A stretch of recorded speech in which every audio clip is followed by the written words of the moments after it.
Hello बच्चों, कैसे हो आप सभी। बच्चों, आज हम सुनेंगे अकबर बीरबल की कहानी जोरू का गुलाम।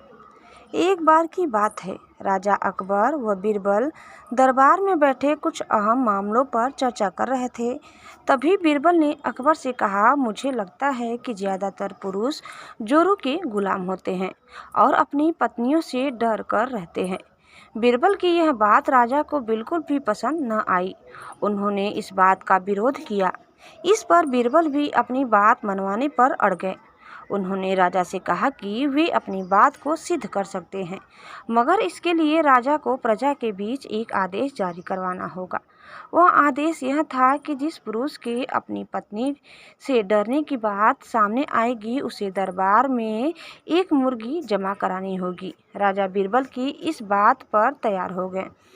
अगले ही दिन प्रजा के बीच आदेश कराया गया कि अगर यह बात सिद्ध हो जाती है कि कोई पुरुष अपनी पत्नी से डरता है, तो उसे दरबार में आकर बीरबल के पास एक मुर्गी जमा करवानी होगी।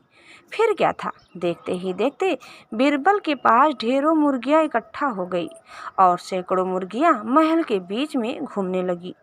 अब बीरबल राजा के पास पहुँचे और बोले, महाराज, महल में इतनी मुर्गियां इकट्ठा हो गई हैं कि आप एक मुर्गी खाना खोल सकते हैं। इसीलिए अब आप इस आदेश को वापस ले सकते हैं। मगर महाराज ने इस बात को गंभीरता से नहीं लिया और महल में मुर्गियों की संख्या धीरे धीरे और भी ज़्यादा बढ़ने लगी। इतनी अधिक मुर्गियां महल में जमा हो जाने के बाद भी जब राजा अकबर बीरबल की बात से सहमत नहीं हुए, तो बीरबल ने अपनी बात सिद्ध करने के लिए एक नया उपाय निकाला।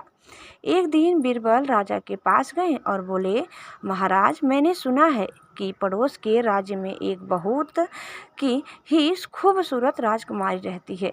अगर आप चाहें तो क्या मैं आपका रिश्ता वहां पक्का कर आऊं? यह सुनते ही राजा चौंक उठे और बोले, बीरबल, तुम ये कैसी बातें कर रहे हो? महल में पहले से ही 2 महारानियां मौजूद हैं। अगर उन्हें इस बात की भनक भी लगी तो मेरी खैर नहीं होगी। यह सुनकर बीरबल ने तपाक से जवाब दिया, चलिए महाराज, फिर तो आप भी मेरे पास 2 मुर्गियां जमा करा ही दीजिए। राजा बीरबल का ऐसा जवाब सुनकर शर्मा गए और उन्होंने अपना आदेश उसी वक्त वापस ले लिए। बच्चों, कहानी से सीख यही मिलती है। अकबर बीरबल की इस कहानी से हमें यह शिक्षा मिलती है कि बातों की चतुराई से हम किसी भी बात को मनवा सकते हैं। ज़रूरत है तो बस बीरबल की तरह चतुराई से अपना पक्ष रखने की।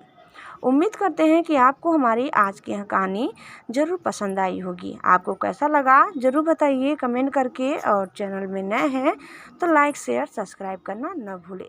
Bye bye.